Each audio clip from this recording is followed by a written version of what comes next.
ขอต้อนรับสู่เอพิโซดที่ 2 ของซานฟรานซิสโกครับซึ่งวันนี้ผมจะพาทุกคนออกเดินทางจากซานฟรานซิสโกไปเที่ยวอุทยานแห่งชาติโยเซมิติจากนั้นผมก็จะพาทุกคนกลับมาเก็บตกไฮไลท์สำคัญต่างๆของซานฟรานซิสโกเริ่มต้นจากเกาะอัลคาทรัส The Palace of Fine Art The Painted Ladies Lombard Street แล้วก็แวะไปกินไอติมสเวนเซ่นที่สาขาออริจินอลแล้วก็ปิดท้ายด้วยการไปขึ้นเคเบิลคาร์ครับ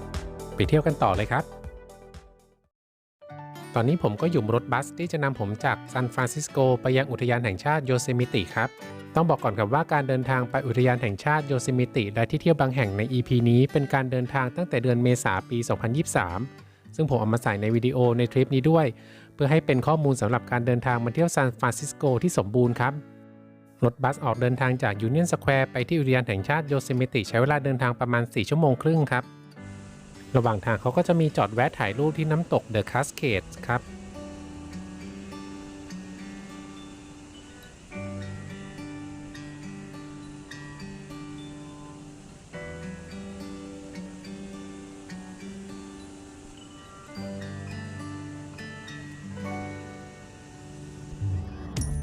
จากนั้นรถบัสก็จะเดินทางต่ออีกที่หนึ่งเพื่อไปถ่ายรูปที่ Hanging Valley Viewpoint ครับ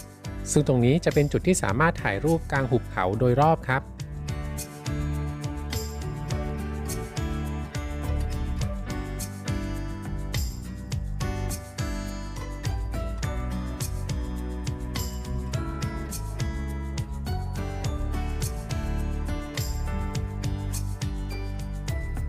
จากนั้นรถบัสก็จะมาปล่อยเราลงที่ Lower Yosemite Fall Trail ครับซึ่งที่จุดนี้ก็สามารถเดินเส้นทางศึกษาธรรมชาติเข้าไปที่ Lower Yosemite Fall ครับหรือหากจะไปเดินเส้นทางศึกษาธรรมชาติหรือเทรลอื่นๆก็สามารถขึ้น Shuttle Bus ภายในอุทยานได้ครับที่เห็นอยู่ด้านหน้านี้ก็คือ Yosemite Fall ซึ่งเป็นน้ำตกที่สูงที่สุดในนอร์ทอเมริกาด้วยความสูง 739 เมตรครับ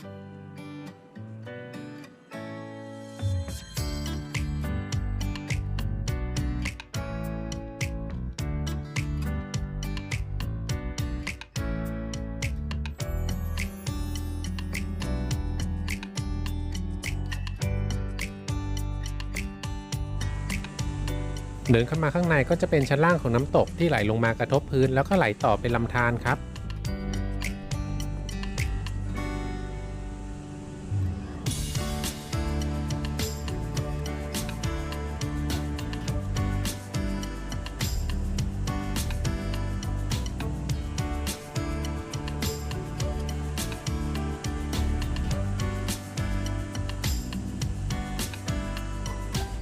ในขากลับรถบัสก็จะมาแวะให้ถ่ายรูปที่ Tunnel View ครับ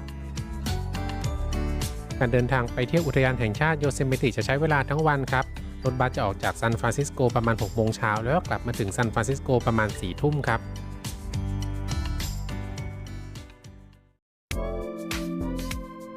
กลับมาเก็บตกกันต่อที่ซานฟรานซิสโกครับตอนนี้ผมก็พามาเที่ยวที่เพียร์ 14 ครับจริงๆแล้วที่เพียร์ 14 ไม่ได้มีอะไรพิเศษครับแต่เป็นจุดที่สามารถเดินออกไปที่ปลายท่าเรือแล้วพอหันกลับมาก็จะพบกับวิวของเมืองซานฟรานซิสโกได้แบบนี้ครับ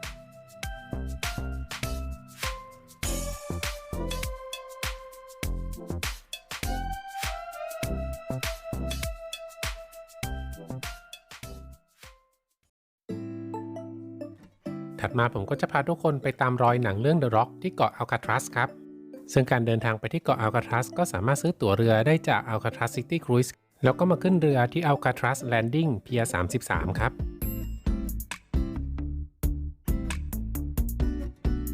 ตอนนี้ก็เห็นเกาะอัลคาทรัสอยู่ด้านหน้าแล้วครับ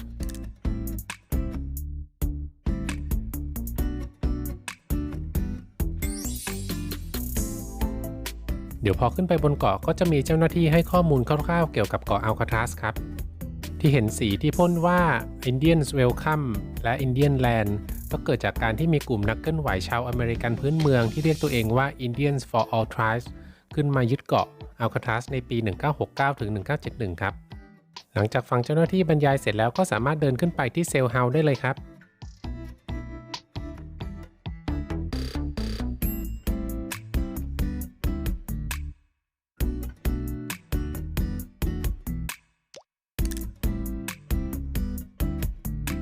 อาคารนี้เป็นการ์ดเฮาส์ครับ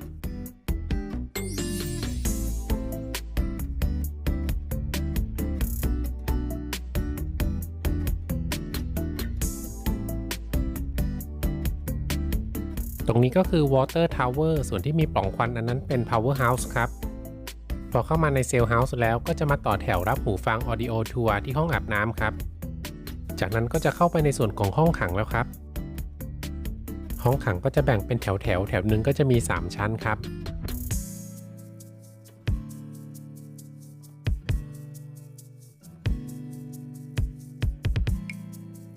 ด้านบนก็จะมีช่องให้แสงสว่างเข้ามาจากหลังคาครับ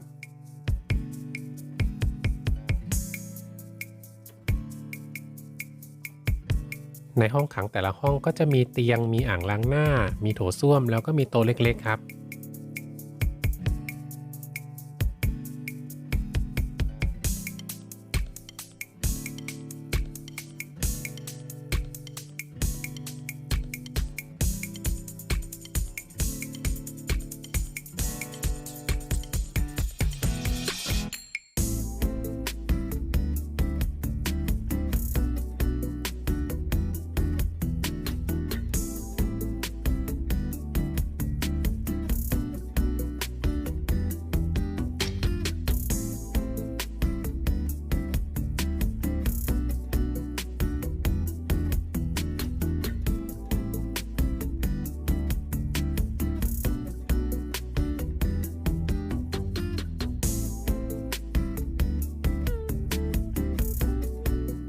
ตรงนี้ก็จะเป็นห้องขังโซน B ซึ่งถ้าใครได้อยู่ชั้น2ชั้น3ก็จะได้เห็นวิวด้านนอกด้วยครับนักโทษที่มีชื่อเสียงที่เคยถูกจำคุกที่เกาะอัลคาทรัสก็คืออัลคาโปนเจ้าพ่อมาเฟียชื่อดังแห่งชิคาโกครับ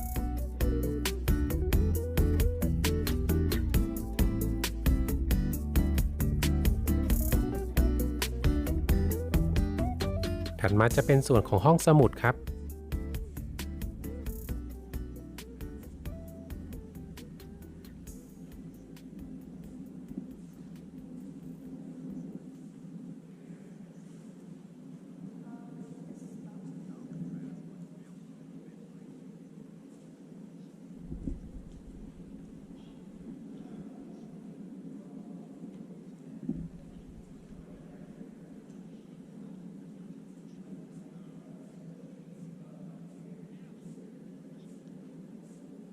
ทางด้านขวาที่เป็นช่องก็จะเป็นจุดเยี่ยมครับ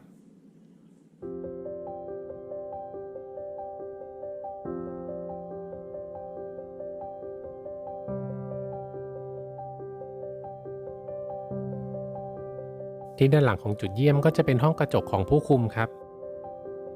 เกาะอัลคาทรัสถูกใช้งานเป็นคุกอยู่เพียงแค่29 ปีเท่านั้นครับโดยถูกเลิกใช้งานในปี1963ครับ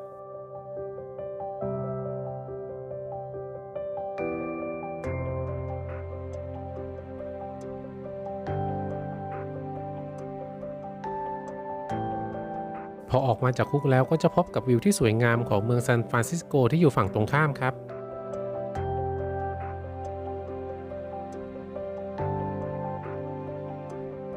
ที่บริเวณนี้ก็จะมีไลท์เฮาส์ครับตรงนี้ก็จะเป็นทางเข้าของคนที่มาเยี่ยมครับ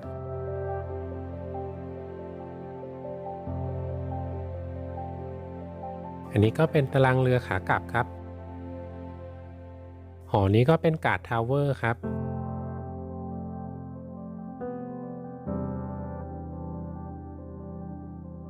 ตอนนี้ผมก็ขึ้นเรือกลับไปที่ฝั่งซานฟรานซิสโกแล้วครับ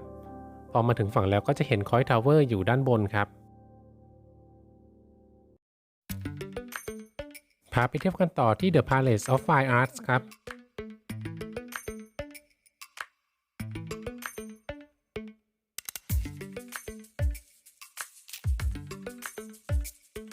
สำหรับ The Palace of Fine Arts เป็นโครงสร้างขนาดใหญ่ที่ถูกสร้างขึ้นสำหรับงานแสดงสินค้า Panama Pacific International Expo ในปี ค.ศ. 1915 เพื่อเฉลิมฉลองการสร้างคลองปานามาครับโดยจะมีสถาปัตยกรรมเป็นแบบกรีกโรมันซึ่งเดิมโครงสร้างของ The Palace of Fine Arts จะเป็นโครงสร้างชั่วคราวครับแต่ได้ถูกปรับให้เป็นโครงสร้างถาวรในปี 1960 ครับ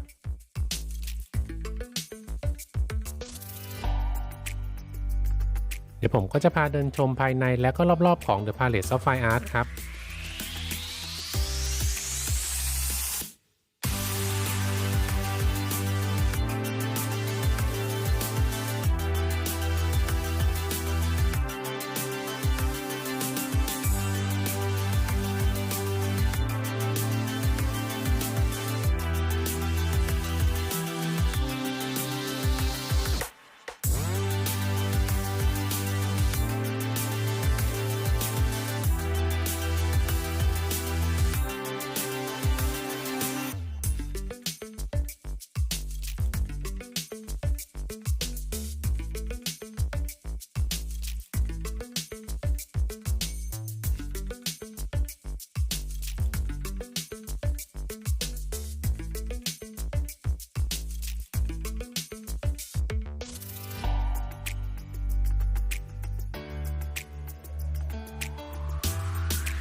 จุดต่อมาที่จะพาทุกคนไปเที่ยวก็คือ The Painted Ladies ครับจริงๆแล้วก็เป็นบ้านคนธรรมดาครับโดยเป็นบ้านสไตล์วิกตอเรียที่ตั้งเรียงรายอยู่ติดกับ Alamo Square ครับ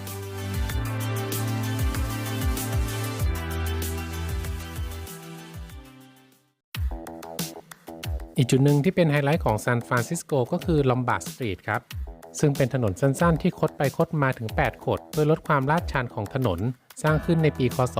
1922ครับซึ่งจุดนี้ก็จะมีสวนที่สวยงามอยู่ด้วยนะครับนอกจากจะเป็นถนนที่มีรถวิ่งลงได้แล้วข้างๆก็จะมีทางเดินที่เป็นบันไดสามารถเดินขึ้นลงได้ครับ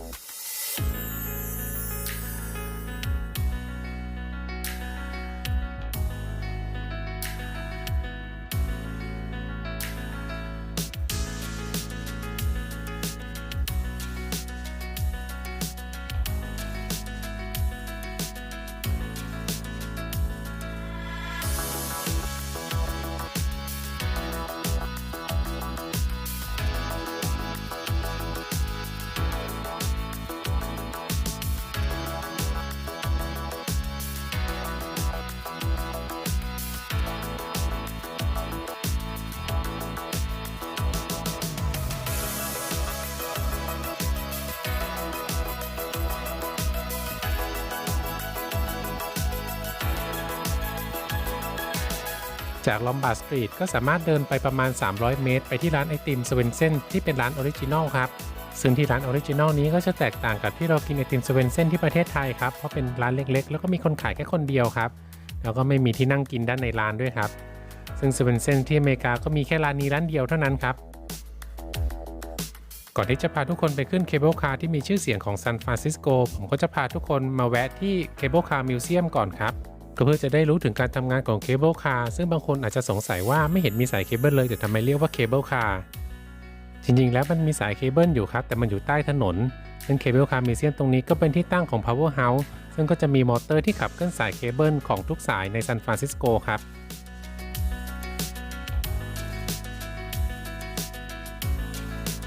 ในพิพิธภัณฑ์ก็จะมีการจัดแสดงอุปกรณ์ต่างๆของรถเคเบิลคาร์แล้วก็มีรถเคเบิลคาร์ที่ใช้ในอดีตจัดแสดงอยู่ด้วยครับ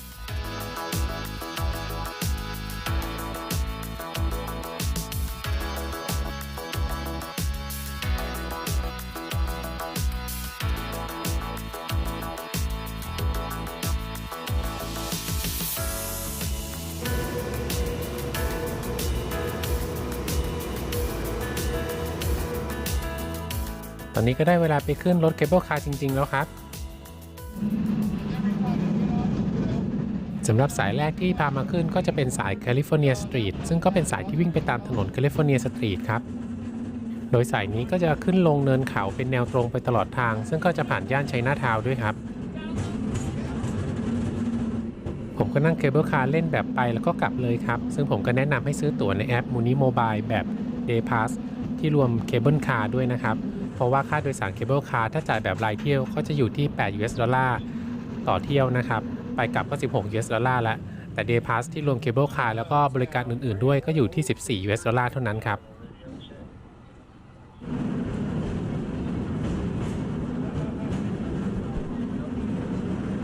คันโยกที่พนักงานดึงๆอยู่นั้นก็คือกริปหรือว่าครีมที่ไปหนีบสายเคเบิลที่อยู่ในรางใต้ถนนครับเพื่อดึงรถเคเบิลคาร์ให้ไปกับสายเคเบิลครับ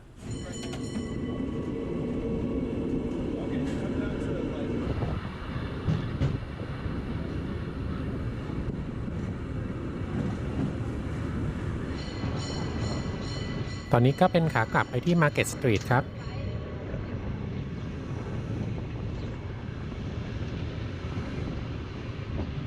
จุดขึ้นลงส่วนใหญ่ก็จะอยู่ตรงกลางสี่แยกครับเพราะว่าเป็นที่ราบ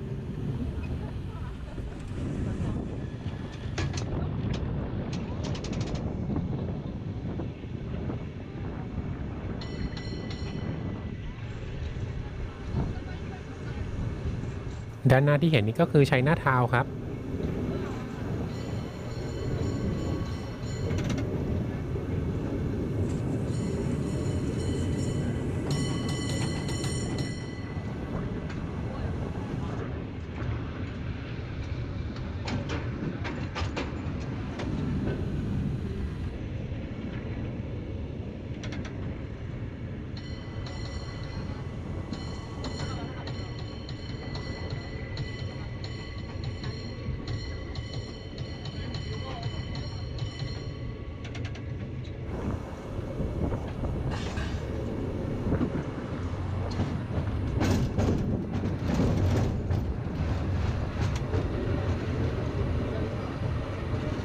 รงนี้ก็จะเป็นย่าน Financial District ครับ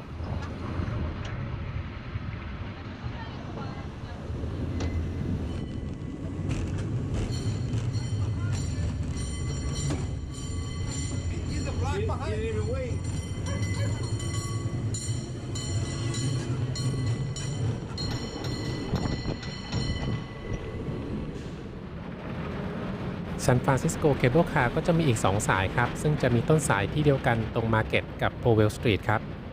สายแรกคือโพเวลเมสันสตรีทและอีกสายคือโพเวลไฮสตรีทซึ่งผมกำลังจะไปขึ้นครับนี่ก็คือเทิร์นเทเบิลที่ใช้กลับทิศทางรถเคเบิลคาร์ครับ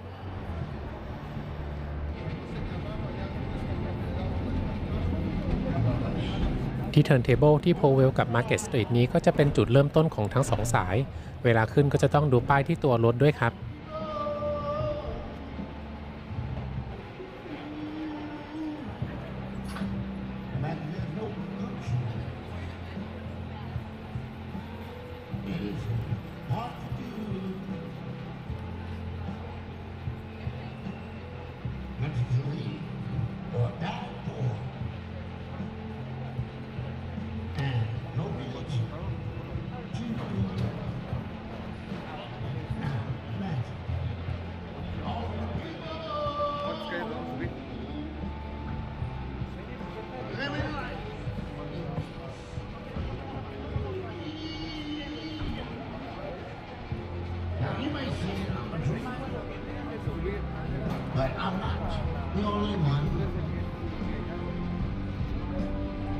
ป้ายที่บอกสายก็จะอยู่บริเวณด้านหน้ากับด้านข้างของตัวรถครับ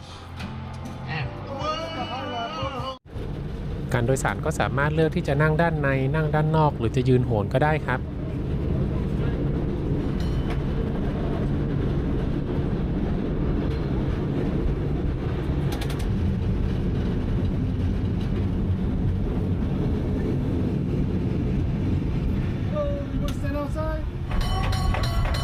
ที่ได้ยินอยู่ก็คือเสียงการประท้วงของพนักงานโรงแรมครับ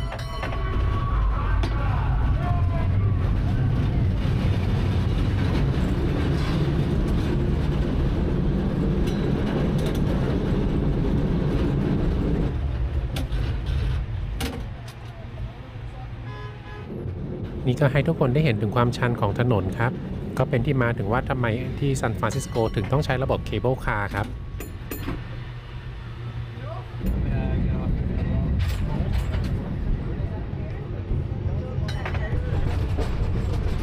ตรงนี้ก็เป็นจุดที่ตัดกับสายแคลิฟอร์เนียสตรีทครับ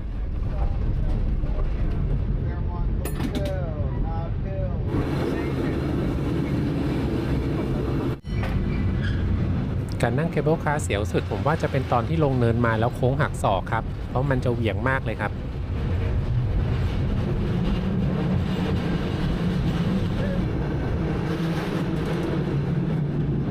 กำลังเลี้ยวเข้าไฮสตรีทแล้วครับ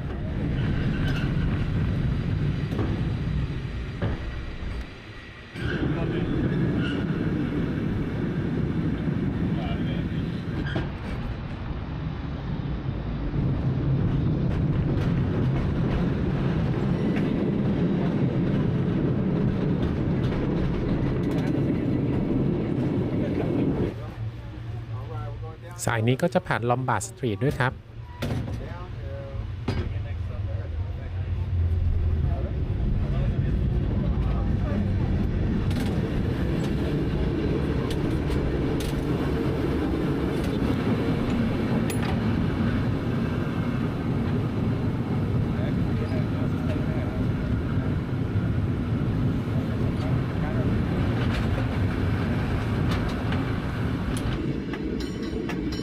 ที่เห็นอยู่ด้านหน้าก็คือเกาะอัลคาทรัสครับ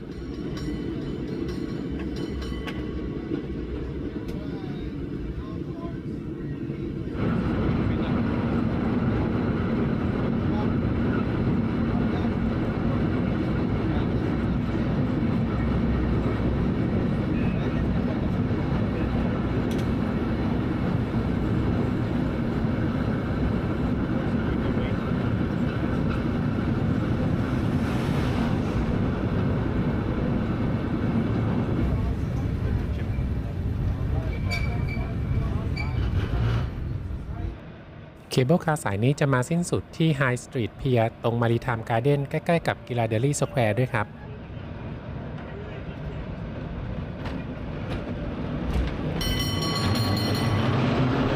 ทางด้านขวานี้ก็คือสถานีต้นทางขากลับครับ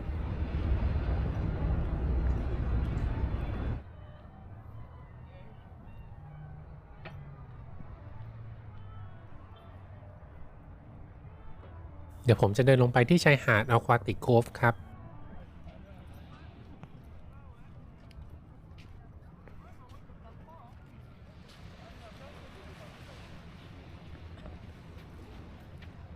ซึ่งที่อ่าวนี้ก็เป็นจุดที่คนมาว่ายน้ำกันได้ครับแต่ตอนนี้อากาศหนาวมากครับก็ไม่รู้ว่าว่ายไปได้ยังไงนะครับ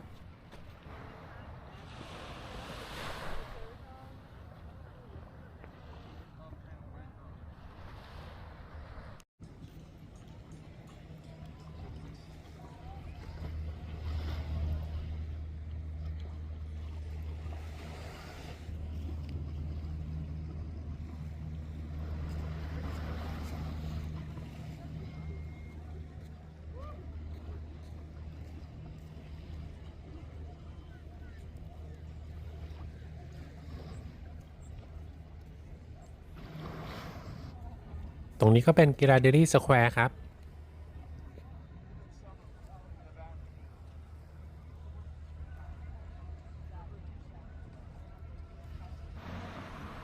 ตรงต้นทางของเคเบิลคาร์คิวยาวมากเลยครับผมเลยเดินไปขึ้นสถานีถัดไปครับแต่ก็ไม่รู้ว่าคิดถูกหรือเปล่านะครับเพราะว่าเดินขึ้นเนินเหนื่อยมากเลยครับ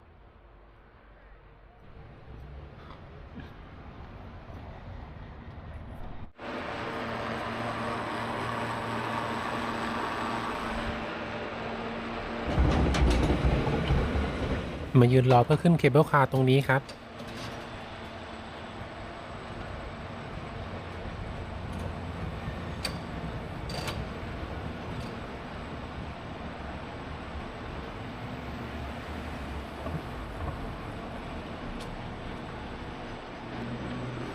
เคเบิลคาร์มาแล้วครับเดี๋ยวผมจะไปเดินเล่นต่อที่ยูเนียนสแควร์ยามค่ำคืนครับ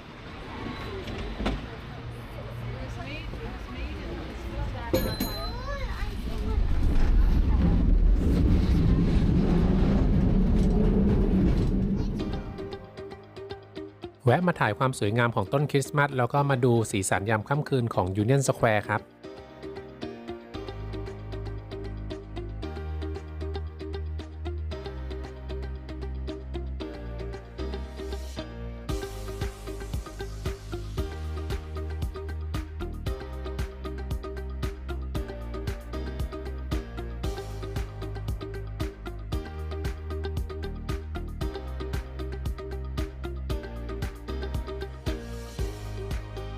เดี๋ยวก่อนจะกลับผมก็จะไปแวะซื้อของที่ร้าน CVS สักแป๊บหนึ่งครับ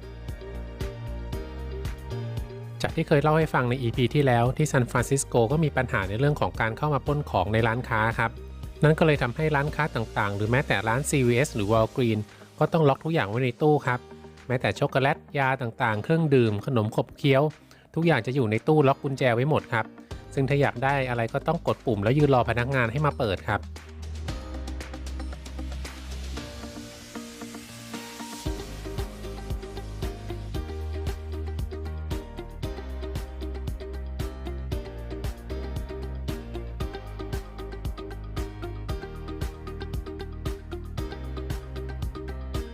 อันนี้ก็เป็นน้ำมะพร้าวมาจากประเทศไทยครับ